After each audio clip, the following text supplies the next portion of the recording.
Ethereal Echoes of Yore. Ein Video, das jetzt gerade noch aus dem Chat gewünscht wurde und das ich jetzt deshalb nochmal mit reinnehme als Abschluss für den heutigen Reaction-Teil. Ein Spiel, das leider im Moment ziemlich zerrissen wird auf Steam. Ich glaube, ich habe das mal angespielt. Zumindest erinnere ich mich an die Perspektive und die Grafik. Glaube ich, hatte das mal angespielt, dass es irgendwie gratis war oder so bei Steam und war, wenn es das ist, was ich meine, dann war ich da nicht sehr angetan von. Und wie gesagt, auch die Rezeptionen sind gerade leider ziemlich mies.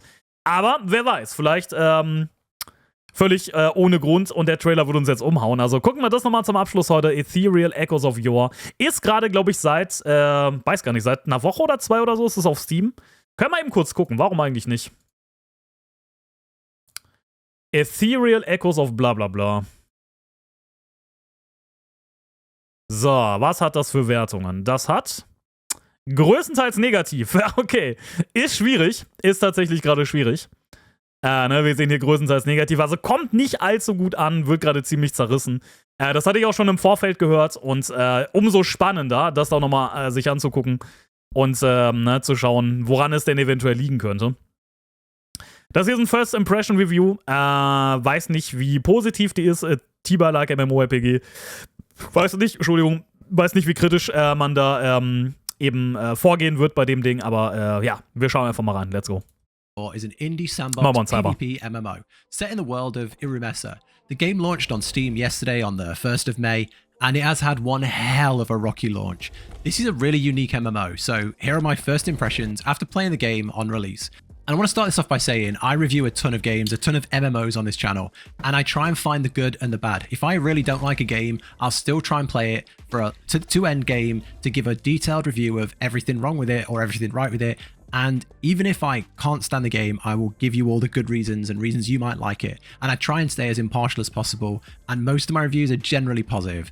But as much as I love indie MMOs, and I don't want to judge a game on its graphics, this game has been shocking. This is not a positive first impression. It's been rough, and the game is sitting at mostly negative reviews on Steam because other people are having similar issues. And I want to go over them in this video. So what is Ethyrial? The game is a RuneScape Tibia-style PvP game. It's WASD to move, you move in a tile-based grid, and there is some amazing... Sieht eher aus, hätte ich gesagt, das würde er mit dem per Mausklick laufen, oder? Hat er gerade gesagt WASD-Steuerung, aber es sieht sehr danach aus, als würde er den quasi mit Linksklick steuern. Ihr seht aber schon vom Gameplay und so, das Ding ist natürlich oldschool, also oldschool-inspiriert, wie man immer so schön sagt. Unique classes in this system Lange make the game really nostalgic to people like me that were born in the 90s. Ethereal has free servers and subscription service. From my understanding, you can't switch between the different servers, but you can use the free server up to a certain part, kind of like a free trial. There's also support packs. Das ist auch immer so schwierig. Warum machen Indie-MMOs immer diesen Fehler, zu sagen, wir wollen ein Abo von Spielern? Wir haben ja gerade gehört, es gibt wohl eine Free-Version, aber die ist eher so eine Demo-Version. So ein bisschen zum Reinkommen, so ein bisschen zum Kennenlernen. Und die ernsthafte Version ist dann Subscription-based, also du brauchst ein Abo. Und das ist so eine Entscheidung, glaube ich, da töten sich so viele kleine MMOs mit. Also zum Beispiel auch ein Ember the Drift hatte ja auch aus hanebüchenden Gründen die glorreiche Idee, wir nehmen jetzt irgendwie ein Abo. So, das schaffen nicht mal große MMORPGs teilweise, sich über ein verpflichtendes Abo zu monetarisieren. Natürlich schaffen WoW und Final Fantasy das. Aber dann wird schon schwierig. Und jetzt auf die Idee zu kommen, wir nehmen jetzt ein Indie-MMO, wo du sowieso schon meistens eine relativ kleine, weil nischige Spielerschaft hast, die halt mega Bock hat auf diesen Oldschool-Ansatz oder auf vielleicht den Sandbox-PvP-Ansatz bei einem Mortal Online oder sowas, die sowieso schon relativ klein ist, da dann noch ein Abo zu verlangen, um bloß dafür zu sorgen, dass ganz wenig neue, frische Spieler in das Spiel reinströmen und du schön Gatekeeping betreibst über ein Abo-Modell, halte ich für super schwierig. Und das ist so unglaublich verbreitet im Indie-MMO-Markt. Und ich frage mich halt echt, warum, weil das im Grunde meiner Meinung nach und auch erfahrungsgemäß ein ziemliches Todesurteil für dich selber ist. Wenn du ein Abo nimmst. So. Also dann lieber irgendwie einen Shop mit Cosmetics und meinetwegen irgendwie Convenience-Items oder Progress-Items im schlimmsten Fall. Ich glaube, ein Abo ist wirklich das Schlimmste, was du deinem Indie-MMO antun kannst, meiner Meinung nach. Which is a 12-month sub-pack and a lifetime sub-pack. There's no cash shop really in game, but there are these big packs that you can buy, these big, I guess they're like founders packs that you can buy. One's like $300 if you really want to really give into this game and really, support it for the long run. So I don't think that's a bad thing. And the game is set to be very open world, where you can build houses, villages. Weil natürlich, gerade wenn du dann $10 im Monat bezahlst für das Spiel, natürlich ist dann die Erwartungshaltung auch eine entsprechende. Ne? Weil natürlich, wenn das Spiel gratis ist, dann denkst du dir, ja, okay, ich lasse es mal auf der Platte, vielleicht gucke ich noch mal rein. Aber wenn du jeden Monat einen Betrag von $10 oder sowas bezahlst dafür, dann reflektierst du jeden Monat, ob es das Spiel wert ist. Und du gehst von vornherein mit der Erwartungshaltung daran, ey, ich zahle hier mein Geld, ich will hier entsprechenden Content. Weil ich zahle ja dasselbe dann, was weiß ich, könnte ich auch bei WoW zahlen oder bei Final Fantasy oder sonst was oder bei ESO mit ESO Plus. Oder bei Albion oder bei was auch immer und würde dann das und das und das da rausbekommen. Da ist ja eine gewisse Erwartungshaltung quasi mit geboren. Mit diesem Ansatz hier. Und das tut solchen Spielen in der Regel wirklich, wirklich, wirklich nicht gut. Was haben wir denn hier? Access to Full Content. Also, ne, vielleicht so ein bisschen wie bei Oldschool RuneScape, wo gewisse Berufe zum Beispiel hinter der Subscription verbunden sind. Du hast nicht alle Game-Server, also die Game-Server, die wahrscheinlich so die besten sind, wo die wirklichen Leute drauf spielen, die werden ja wahrscheinlich Subscription-Server sein. Der Rest halt so für Free-to-Play-Demo-Leute. Und gives access to the entire game and all of its content. Also, wenn du alles spielen willst, dann brauchst du das Abo. Also quasi ein semi-verpflichtendes Abo, würde ich sagen. Friends, go on adventures, crafting systems. Und das für so ein Spiel. On paper and in the videos, they look really Ich hab's übrigens good. Gespielt. Mir fällt's mir gerade auf, wenn ich hier die Häuser von oben sehe und wie die Kameraperspektive dann das Dach ausblendet, logischerweise, wenn du drin bist. Ich habe das Spiel gespielt. Ich habe mal die Demo gespielt, so die erste Stunde. Das war richtig, richtig, richtig schwach. Und da habe ich mir, ich habe es off-Stream gespielt und da habe ich die Entscheidung getroffen, das nicht zu streamen. Offenbar hat sich nicht so viel getan in der Zwischenzeit, aber ich hab's tatsächlich mal gespielt. And I was super hyped for this game for a long time. But let's go over my first impressions of the game and sort of my experience playing it for the last couple of days on and off. So you expect a few server issues on launch, but nothing like this. I've spent around 7 to 8 hours trying to play this game over the last 2 days, and probably only had a couple of hours in the game. The game repeatedly wouldn't load. When it did load, it would kick you out and disconnect. You have to make an account with a username and password, and it will kick you out from that account as well after a certain amount of time. It doesn't work anymore either. Yeah, I made a character, sat at the character create window, and the button to make the character did nothing. Doesn't work either. Spammed this for ages, 10 minutes, 15 minutes, came back later, and it made 10 copies of that character on that server. Tried to log in. If you're lucky, you get put in a queue. There's no information on this queue if you're 1000th or second, if it's going to be a 5-minute queue or a 5-hour queue. And if you try and leave the queue, the client freezes. All that whole time, there's this weird noise and you can't turn the volume down. Once you do get into the game, I want to try and talk about it without that issue because, you know, I want to try and talk about the game itself. Taking all the server issues away, it just isn't polished and doesn't run well. Your character moves slow as hell. Items have been duplicated and vanished from my inventory during the tutorial. I died to a bugged spider once in the first quest.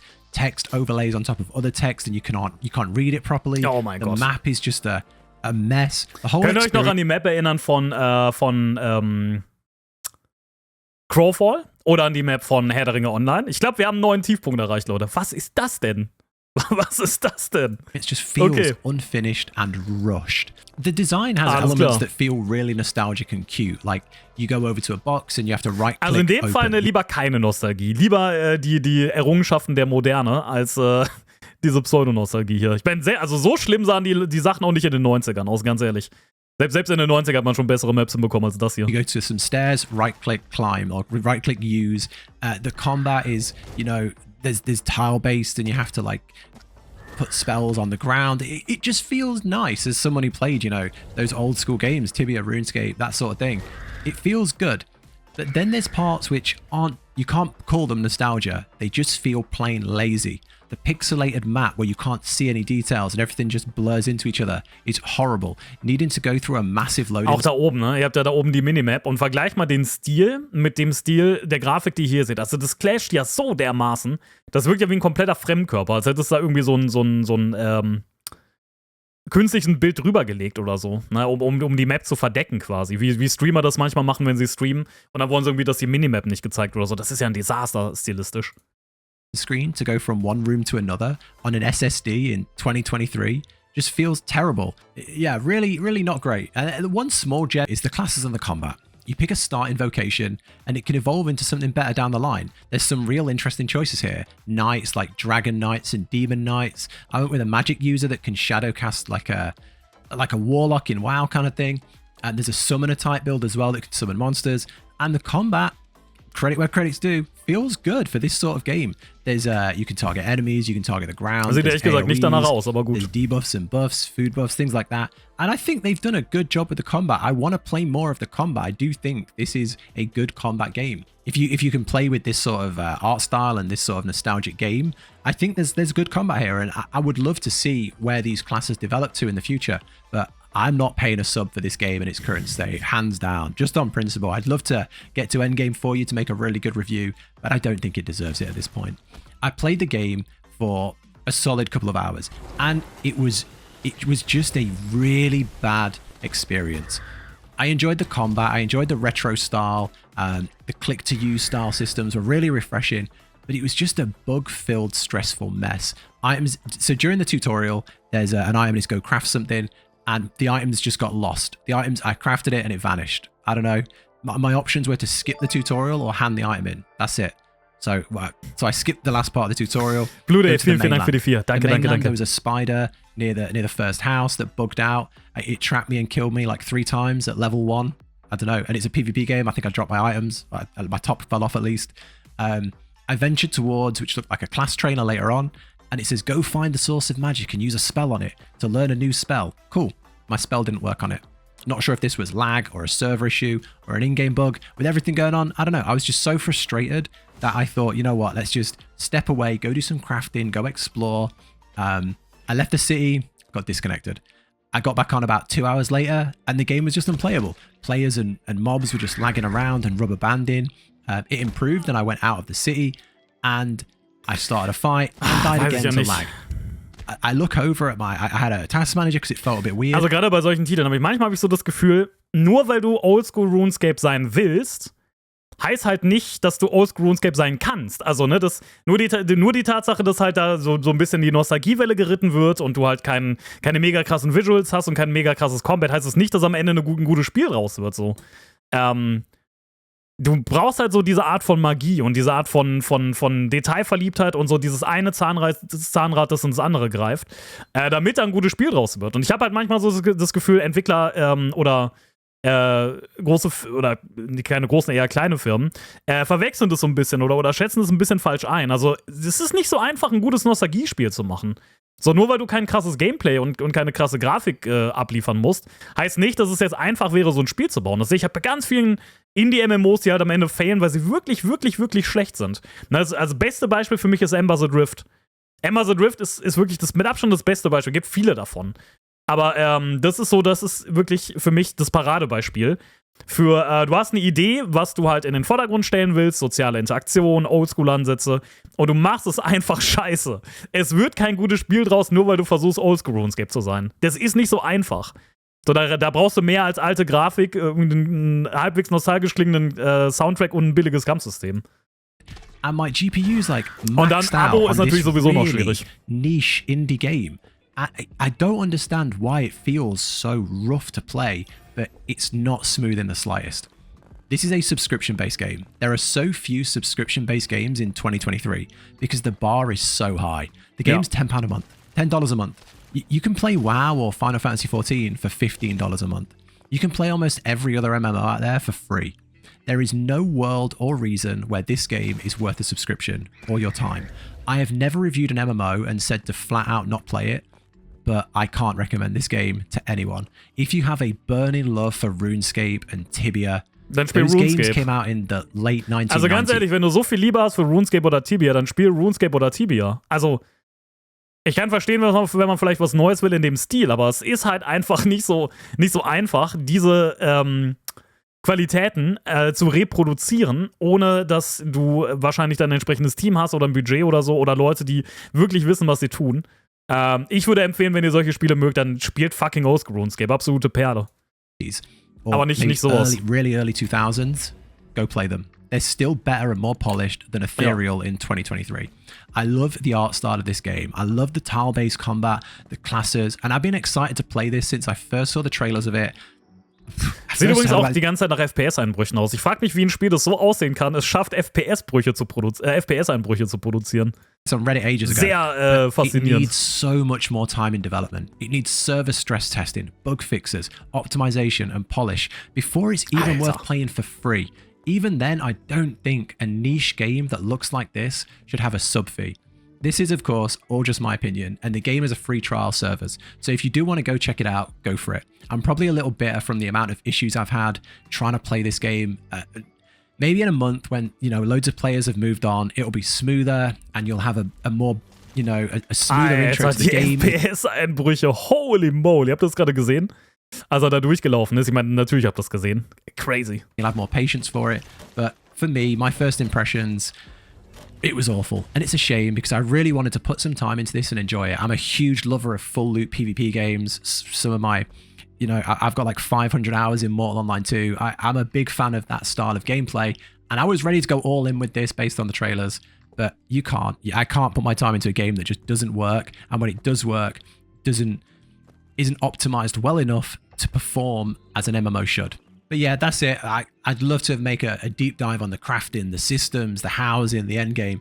But none of that stuff matters if the game at its core doesn't work well. If the quest system is rough, if the combat is laggy, if the movement is chunky, if the systems underlaying the base game perform at such a poor level, it doesn't matter if you can go and fight dragons at level 50. None of that matters.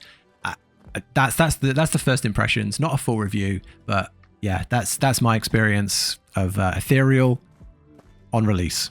Take care, everybody. Catch you in the next one. Bye. Ja, schwierig.